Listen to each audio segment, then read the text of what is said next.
Have you ever felt something wasn't right, even when everything around you looked perfect? That's how Queen Bilqis felt. She had everything a person could dream of: gold, a mighty army, loyal people, and a beautiful palace. Her kingdom, Saba, was known for its wealth, and every morning she and her people would bow down to the sun. To them, the sun was more than just light in the sky. It was a god. They believed it gave life, power, and success. But one night, everything changed. That night, Queen Bilqis couldn't rest. The stars were shining, but her heart felt heavy. She looked at the golden symbol of the sun hanging in her room. But this time, it didn't bring her peace. Something deep inside her whispered, "Is this really the truth?" She closed her eyes, and suddenly, she was in a desert. The sun above her looked huge, too huge. Its heat was burning the land. Then it started to crack, like glass breaking. It shattered. Everything went dark. And then, she saw a tiny bird glowing with light. It flew toward her and landed on her shoulder. It didn't speak with words, but she felt something in her heart. Don't bow to something that sets. Find the one that never fades. The queen woke up breathing fast. Her hands were shaking. She didn't know what the dream meant, but she knew one thing for sure. She had to find the truth. And far away in another land, a prophet named Sulayman had already heard about her. And he was waiting. Queen Bilqis tried to forget the dream, but it followed her like a shadow.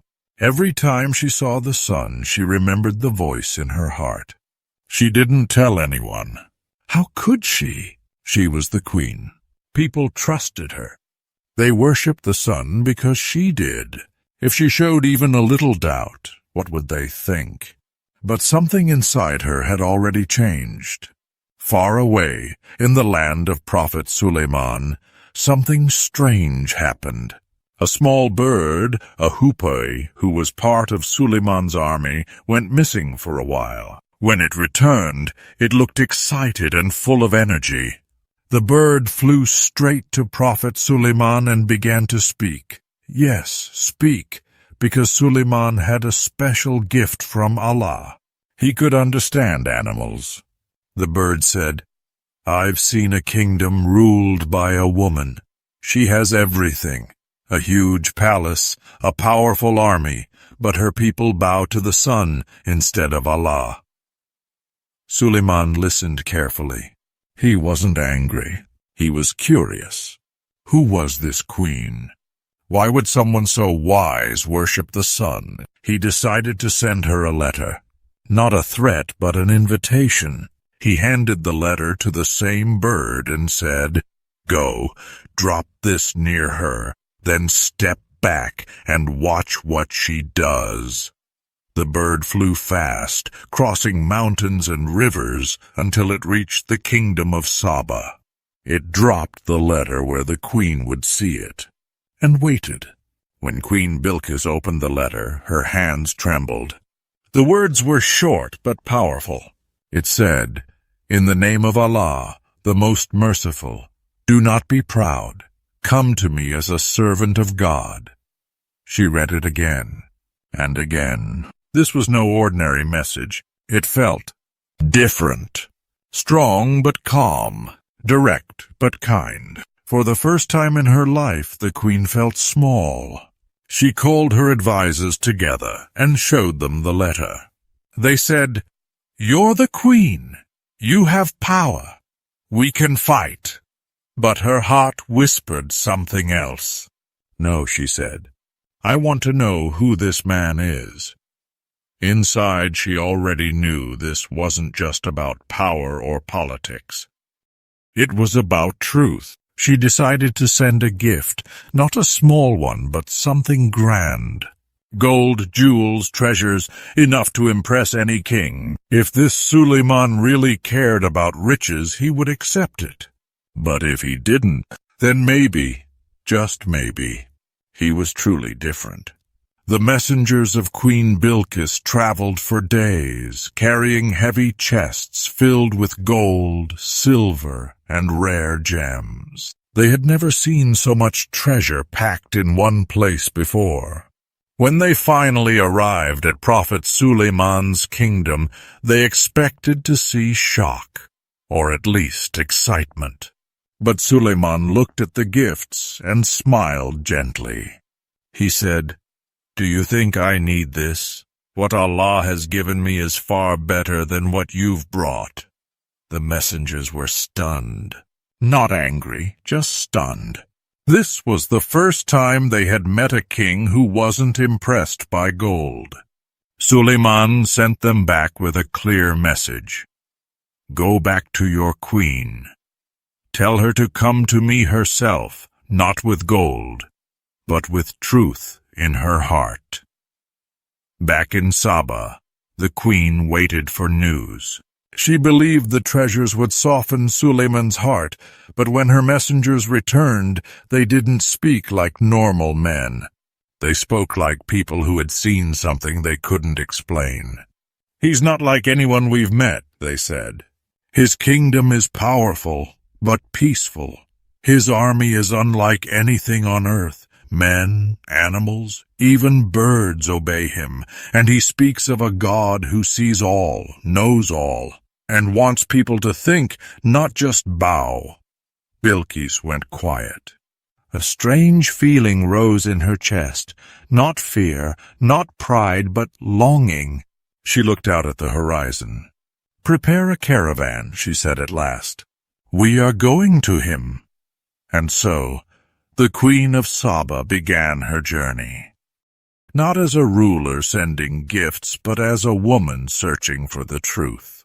What she didn't know was that Sulayman was already preparing for her arrival. Before Queen Bilqis even began her journey, Prophet Sulayman turned to his council.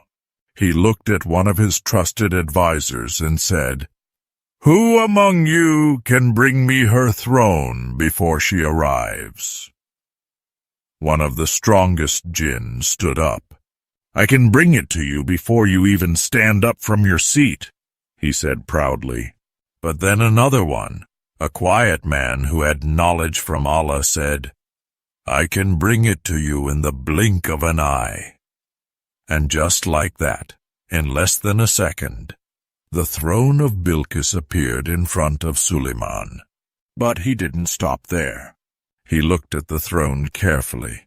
On top of it was a golden sun symbol. Sulayman shook his head and said, "How foolish it is to worship the sun.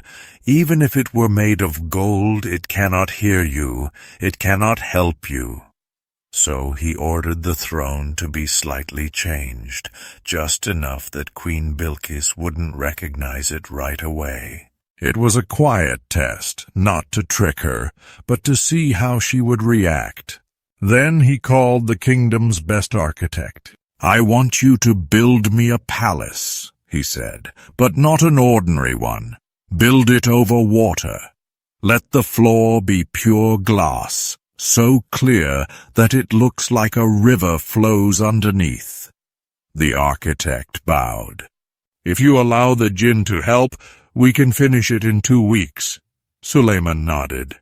"Let them help." And so the building began.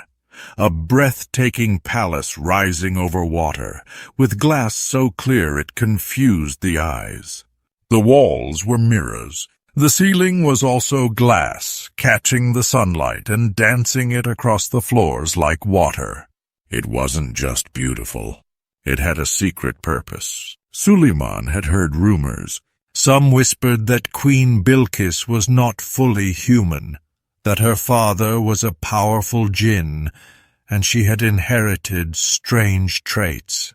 No one could prove it, but as a prophet who knew the world of the unseen, Sulayman wanted to be sure. And soon the queen would arrive. Queen Bilqis was finally ready. Her caravan stretched across the sand like a golden ribbon. Camels, horses, and her most trusted advisors rode beside her. She had heard many things about Prophet Sulayman, his wisdom, his power, his strange army, but now she would see it with her own eyes. As she traveled, something inside her began to shift. At first, she noticed small things. The land of Sulayman looked different, brighter, calmer. The people were polite, honest, and peaceful. There was no sign of fear or corruption. It felt like even the wind was softer here. Then she saw the army. It was unlike anything she had ever imagined. Soldiers stood in perfect rows. Humans, birds, animals, and even creatures she couldn't name. They looked powerful, but silent. No one shouted. No one moved without purpose. Their discipline frightened her more than their weapons. Her heart beat faster. "This cannot be just the strength of men," she whispered to herself. "This feels like something higher." The closer she got to the palace, the smaller she began to feel. The pride she had carried all her life, her title, her throne, her belief in her people's greatness, it all began to feel like a dream, slowly fading. When she reached the city, her eyes widened. Golden buildings, streets clean as mirrors, trees that seemed to glow. But nothing amazed her more than the palace. It floated over water like a jewel, and in front of it stood a large gate, silent and grand. Her breath caught. She had never seen such beauty, not in her kingdom, not in any place she had visited. It was more than a palace. It felt like a message. And deep down, without a word being spoken, something in her heart whispered, "This is the truth." Queen Bilqis stood at the edge of the palace entrance, staring at the floor. It looked like water, smooth, clear, and shining under the sun. She paused. Her eyes narrowed. Was this a trick? She could see fish swimming beneath, the ripple of water shifting with the breeze. No tiles, no stone, no carpet, just pure, sparkling blue. Slowly, carefully, she reached down and lifted the hem of her royal dress to step forward. And in that moment, her legs were revealed. But she didn't know someone was watching.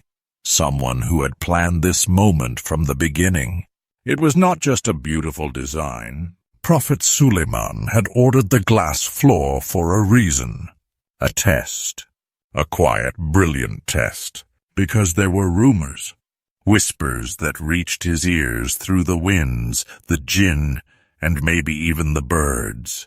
That this queen, this powerful, wise, respected queen, might not be fully human. Some said she was half jinn.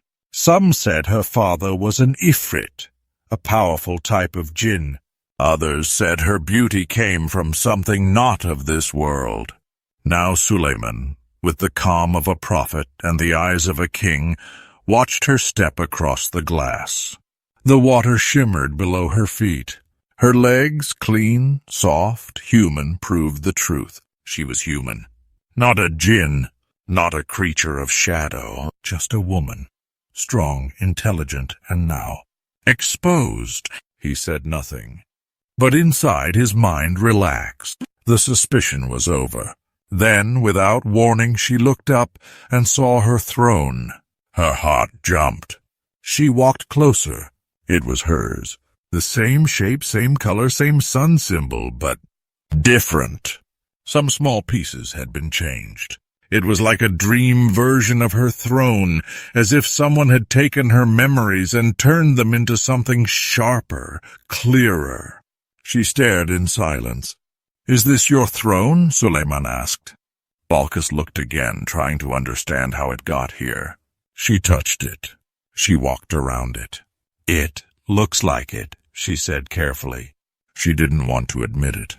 But in her heart she knew. It was exactly her throne, brought here somehow before she even arrived. But that wasn't what shook her the most. What shook her was the quiet message carved underneath it. "We are among those who submit to Allah." She read it again. And again. The throne she had once sat on, proud and sure of herself, now whispered something else, something higher, something softer and stronger at the same time. Her fingers trembled on the golden edge. Suddenly the story she had heard, of flying birds carrying messages, of thrones traveling across the land in a blink, of an army built from humans and jinn. They didn't feel like myths anymore. They felt real. They felt like the truth. The palace was silent, but the silence was full of meaning. Queen Bilqis sat across from Prophet Sulayman, and for the first time, she felt small. Not weak, not ashamed, just human. Sulaiman didn't speak right away. He let her look around. The walls sparkled like stars, covered in polished stone, mirror, and delicate art that danced in the sunlight. Every corner of the palace spoke of balance, power and beauty, knowledge and faith. Then, with calm eyes and a voice like flowing water, Prophet Sulayman said, "Do you know why I called you here?" She looked up. "To talk," she whispered. "To teach," he said. He wasn't angry. He wasn't proud. He wasn't even trying to impress her. He simply told her the truth. "The sun you bow to," he said, "is only one of Allah's servants. It rises not by its own will. It shines because Allah commands it. It sets because He tells it to. And we, humans, were not made to worship servants. We were made to worship the one who gives the sun its light." She didn't respond right away. The words cut deep, but they didn't hurt her. They woke her. She thought of her people back home, of the golden sun symbol carved on her throne, of the daily bows they made, believing they were honoring something divine. But now she realized the sun had never asked to be worshipped. It simply did its job, every day, without pride, without reward, and yet her people had bowed to it like slaves. Sulayman spoke again. Shaitan made it look beautiful, but even the most beautiful lie is still a lie. Bilqis turned her face away, and for the first time her eyes filled with tears. Her entire life, her kingdom, her traditions, all based on something false. But in that broken moment, something else entered her heart, something warm, a light that didn't burn like the sun, a light that healed. Just then, her advisors arrived. "My queen," one of them said softly, "the sun is about to set. It's time. Time for the daily bow." She stood up slowly, but instead of following them, she turned to them and said, "You fools." The room went still. She stepped toward them, her voice growing stronger with every word. "You still think the sun is a god? You still believe that light in the sky deserves our knees? Didn't you see what I've seen? Didn't you hear what I heard?" Her voice shook with truth. "Leave this palace now if you still want to bow to fire, but I will never bow to anything except the one who made it." The advisors stepped back, stunned. And there, inside the most beautiful palace ever built, Queen Bilqis, ruler of a mighty kingdom raised on pride and power, let go of everything. She turned to Sulayman and said, "I was wrong, I was blind, but today I see. I submit myself with Prophet Sulayman to Allah, Lord of the worlds." A silence followed. But it was the kind of silence that comes just before a flower blooms, just before a heart is reborn. That day, Queen Bilqis became a Muslim, and in the days that followed, the people of Sheba followed her lead. The sun they once worshipped was now just a light in the sky. Because the real light had entered their hearts. When Queen Bilqis returned to her kingdom, she was not the same woman. The wind in Sheba still smelled like honey and spice. The palaces still stood tall. The sun still shone brightly over the hills. But something had changed, something deeper than walls, louder than drums. The queen's heart. She stood before her people, the same people who once cheered as she bowed to the rising sun. But this time she raised her hand and said, "I have seen a light far brighter than the sun." They watched her, silent, unsure. "I have met a prophet, a man of truth, a king with power, but a heart full of wisdom, a servant of the one who created us all." Whispers filled the crowd. "From this day on," she said, "we will bow to no one but Allah, the Lord of the worlds." Some gasped. Some lowered their heads in confusion, but others began to smile. It was like a fog had lifted from their minds. Something clicked. They remembered the sun never spoke, never helped, never forgave. But the words of Prophet Sulayman had reached their queen, and through her they were finally hearing them too. One by one, the people of Sheba dropped their old idols. They tore down the golden symbols of the sun, and they turned their faces to the sky, not to worship the sun, but to worship the one who made it. Queen Bilqis led with more peace than ever before. She was still wise, still powerful, but now she was guided by truth. And even though she returned to her land, her heart always remembered the glass floor, the peaceful palace, and the moment her soul woke up. As for the bird, Hudhud, he returned to his flock, but with a glow in his tiny eyes. After all, he was the one who started it all. A single bird, with a heart full of concern, a voice full of honesty, had flown across mountains, oceans, and fear to deliver a truth that would change a queen, a kingdom, and a story that would live forever in the Quran. This is not just a tale from the past. It's a reminder for us today that no matter how far someone is from the truth, no matter how lost they seem, a single voice, a small act, a moment of courage can open the doors of the heart. And when Allah chooses to guide someone, nothing can stand in the way. This story wasn't just about a queen. It wasn't just about a prophet. It wasn't even just about a bird. It was about truth, and how it finds its way into even the hardest hearts. Queen Bilqis had everything, a throne, a kingdom, power, beauty. But none of it could compare to the peace she felt when she found Allah. And it all began with one bird who refused to stay silent because he saw something wrong and chose to speak. Maybe that bird is a reminder to us. Maybe your voice, your concern could guide someone too. Because the truth isn't loud. It doesn't force itself in. It waits at the edge of the heart, gently knocking, until someone brave enough opens the door. So let us remember, no matter how small we feel, how far we fall, or how dark the world seems, Allah's guidance can still reach us, just like it reached a queen through a bird. If you felt something from this story, don't let it go.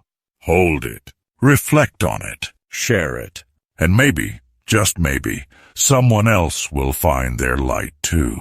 May Allah guide us all to truth. Ameen.